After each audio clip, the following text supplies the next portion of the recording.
सुप्रभात। हम संसार में क्यों आए हैं, यह हमारी आज की आध्यात्मिक चर्चा का विषय। हम संसार में क्यों आए हैं, ये जानना आसान है कि हम मनुष्य हैं। जानवरों से अधिक हम में ज्ञान है, हम सब कुछ कर सकते हैं, परंतु ये जानना अत्यंत कठिन है कि हम संसार में क्यों आए, हमारा क्या धर्म है। ऐसा ज्ञान हमें बहुत दिनों में आएगा और किसी सत्पुरुष के द्वारा। जन्म लेना और मरना ये तो सभी के लिए अनिवार्य है। हमारा लक्ष्य है दूसरों की सेवा करना, सही मार्ग पर चलना। संसार का धन, वैभव, प्रतिष्ठा एक विषधर के समान है। इसे पकड़ने के लिए मंत्र की आवश्यकता है। बिना मंत्र के ये ऐसा डस लेगा कि अनेक जन्मों तक दुख भोगना पड़े। धन चाहिए जरूर, ना तो ऐसा त्यागी बनना है कि धन छुए ही नहीं, और ना उसके पीछे ऐसे लग जाए कि ईश्वर को ही भूल जाए। उसके बोझ से इतना दब जाए कि उसे ढोना मुश्किल हो जाए।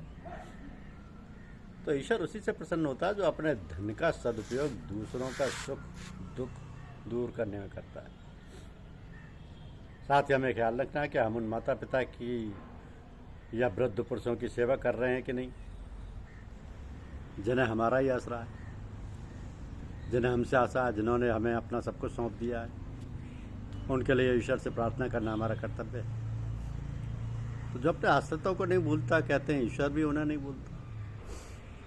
हमें सदैव ख्याल रखना चाहिए कि हम उस ईश्वर स्वरूप गुरु के पास कैसे आए, हमें कौन वहाँ ले आया, किसने इतनी महान कृपा की, किसने प्यासे जीव को ठंडे सरोवर तक पहुँचाया, किसने जन्म के दरिद्री को उस महान निधि के दर्शन कराए। उसे कभी नहीं भूलना चाहिए। जब भी गुरु को याद करते हैं तो पहले उसे भी प्रणाम कर लेना चाहिए, क्योंकि उसने हमारे अंतर में विद्या मंदिर की स्थापना की नींव रखी थी। जब भी हम अंधे व्यक्ति की भांति ठोकरें खाते हुए घूम रहे होते हैं कि कोई उस परम पुरुष के पास पहुंचा दे जो सबका प्रकाश है, ईश्वर स्वरूप है, उस सदगुरु जो हमारा ही नहीं सबका जीवन है, तो साल पर उसको भी दया आती है। एक व्यक्ति बच्चों को पढ़ाने जाया करता था। प्रतिदिन सुबह शिव की आराधना के लिए बेलपत्र पुष्प आदि तोड़ते हुए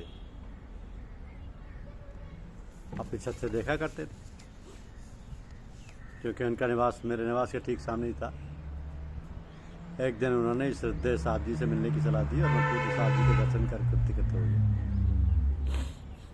कैसे उन्हें भूला जा सकता है, जिसकी कृपा से मुझे प्यासे जीव को इस आध्यात्म सरोवर के निकट पहुंचने का मौका मिला। तो संत तो एक प्रकाश पुंज है। हम जानते हैं कि सूर्य के छिपने से चारों तरफ अंधेरा हो जाता है। वैसे अगर इस जगत में संत महापुरुष नहीं होता तो भयानक अंधकार फैल जाता। संत ही जगत को ज्ञान की रोशनी देते हैं। वैसे वृक्ष प्राणपद वायु देकर सबके प्राणों की रक्षा करते हैं, वैसे ही संत मनुष्यों के हृदय में ज्ञान भेजते रहते हैं। ये काम दो प्रकार से होता है। प्रथम तो वह ज्ञान स्वरूप होते हैं, जिससे वे जहाँ रहते हैं वहाँ ज्ञान का प्रकाश फैलता ही रहता है। दूसरे वे अपनी इच्छा से जहाँ चाहें अपना ज्ञान भेजते रहते हैं। लोग चाहें न जाने और उस ज्ञान को अपना ज्ञान ही समझने पर होता वह है किसी महापुरुष के द्वारा ही। उसकी दया कृपा से हम आगे बढ़ सकते हैं, वरना हमें इतनी सामर्थ्य नहीं कि अपने बलबूते पर आगे बढ़ सकें, सांसारिक प्रलोभनों से बच सकें। ईश्वर से निरंतर प्रार्थना करते रहना ही श्रेयस्कर है। वही दया कर हमें अज्ञान में भटकने से रोक सकता है। याद रखिए कि कांटों से निकल सकना तो संभव है, पर फूलों से निकलना बहुत कठिन होता है। गुरु कृपा से इससे निकला जा सकता है, क्योंकि कांटों से निकलने को तो मन करता है, पर फूलों से निकलना कोई नहीं चाहता। इससे निकलने के लिए गुरुदेव को ही अपना बल लगाना पड़ता है। हमारा अंतःकरण अनेक प्रकार के विचारों से भरा हुआ है। संतों ने हमारे व्यवहार पर अधिक बल दिया है। यदि हमारा व्यवहार सुधर गया तो सब सुधर गया। धर्म पालन की सीख मिल गई, देश का पर्दा फट गया और सत्य प्रकट हो गया। सबको विदित है कि मर्यादा पुरुषोत्तम राम श्री राम चित्रकूट में सबसे पहले माँ के कई से मिले और कौशल्या से पीछे। ये वो अतुलनीय व्यवहार था जिसने सारी कलुषता को धोकर रख दिया और सबके हृदय में प्रेम की लहर दौड़ गई। यहाँ सत्संग में हमें बहुत ही अमूल्य निधि मिली है, यदि समझ सकें तो। राम ने इंसानियत का यूं दिया है पैगाम, राम ने इंसानियत का यूं पैगाम दिया है। उनके ही गुणगान में समरूप खासोआम है, डूबती किश्ती को उसकी हो गया साहिल नसीब, जिसने श्रद्धा सा पुकारा राम का शुभ नाम। सफ़ा से मिला तो सफ़ा हो गया मैं, खुद ही मिल गई खुद खुदा हो गया मैं। तो हम जिस दरबार में बैठे हैं वो उसी की दया कृपा, वरना हम किस काबिल। किसी ने कहा है कि नबी की याद को दिल में लगा के रखा है, खजाना कीमती हमने छिपा के रखा है। हमारे वास्ते ये फ़क्र कोई कम तो नहीं कि हमको आपने अपना बना के रखा है। गमे हबीब अता करके रब्बे अकबर ने गमे ज़माना से हमको छुड़ा के रखा है। खुदा से ख़ास ताल्लुक़ है जिन बुज़ुर्गों का, उन्हीं से सिलसिला हमने मिला के रखा है। तुम्हारे शेरों ने साहिब हमारे सीने में तुम्हारे इश्क का जज्बा जगा के रखा है। तो ये सब गुरु कृपा से संभव है। एक प्रसंग है कि राजा विश्वामित्र एक बार अपनी सेना के साथ जंगल में शिकार को निकले। जंगल में घूमते हुए अयोध्या नरेश के कुलगुरु महर्षि वशिष्ठ के आश्रम के निकट जा पहुंचे। वशिष्ठ जी ने उनका अतिथि सत्कार किया। विश्वामित्र यह देखकर चकित रह गए कि उनकी पूरी सेना का सुंदर सत्कार कुटिया में रहने वाले इस ऋषि ने राजाओं जैसे भोजन से किया। उनको जब ये जानकारी मिली कि वशिष्ठ जी ने सब नंदिनी के सत्प्रभाव से किया तो उन्होंने वशिष्ठ से उनकी नंदिनी गाय मांगी। महर्षि वशिष्ठ किसी कीमत पर अपनी प्रिय गाय देना नहीं चाहते थे। विश्वामित्र तब बलपूर्वक उसे छीन कर ले जाना चाहते थे, लेकिन महर्षि वशिष्ठ के अनुरोध पर नंदिनी ने अपनी एक ही हुंकार पर ऐसे विलक्षण योद्धा उत्पन्न कर दिए कि विश्वामित्र की सेना समेत भागना पड़ा विश्वामित्र को। अब महर्षि विश्वामित्र के सभी दिव्यास्त्र बेकार हो गए थे। विश्वामित्र ने कठिन तपस्या करके पुनः शक्तिशाली दिव्यास्त्र प्राप्त किए, लेकिन वशिष्ठ जी के आगे उनका कोई अस्त्र काम न कर सका। अब विश्वामित्र ने पुनः तपस्या आरंभ कर दी। हजारों वर्ष की कठिन तपस्या के उपरांत ब्रह्मा जी ने प्रसन्न होकर उन्हें दर्शन भी दिए, लेकिन यही कहा कि यदि वशिष्ठ जी चाहें तो आपको ब्रह्म ऋषि स्वीकार कर लें। विश्वामित्र जी को वशिष्ठ जी से प्रार्थना करना बहुत ही अपमानजनक लगा। संयोगवश जब कभी वशिष्ठ जी उन्हें मिलते तो उन्हें राजऋषि संबोधन करते थे। इससे राजऋषि विश्वामित्र का क्रोध बढ़ता ही जा रहा था। वे वशिष्ठ के घोर शत्रु बन गए। एक राक्षस को प्रेरित कर उन्होंने महर्षि के 100 प्रिय पुत्र मरवा डाले।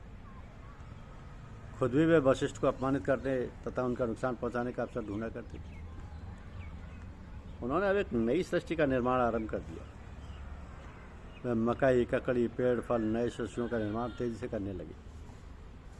अंत में ब्रह्मा जी ने आकर उन्हें इस कार्य के लिए मना कर दिया और आश्वासन दिया कि आपके द्वारा बनाए गए पदार्थ और प्राणी इस सृष्टि में अन्य प्राणियों की भांति ही निवास करेंगे।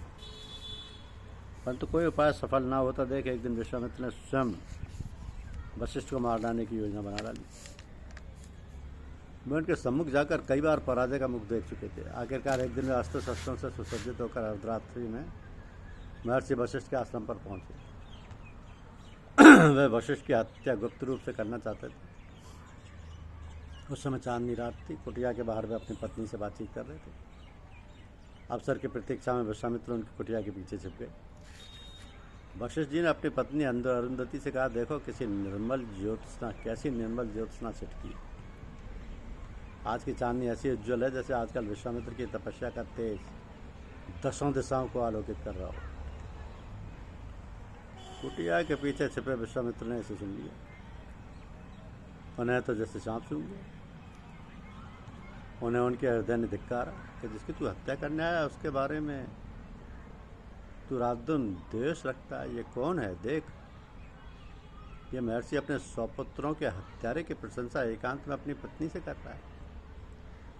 विश्वामित्र ने अपना शस्त्र फेंक दिया। तो दौड़कर वशिष्ठ के सम्मुख भूमि पर प्राणिपात करते हुए दंडवत गिर पड़े। सदा के लिए उनके मन में द्वेष समाप्त हो चुका था।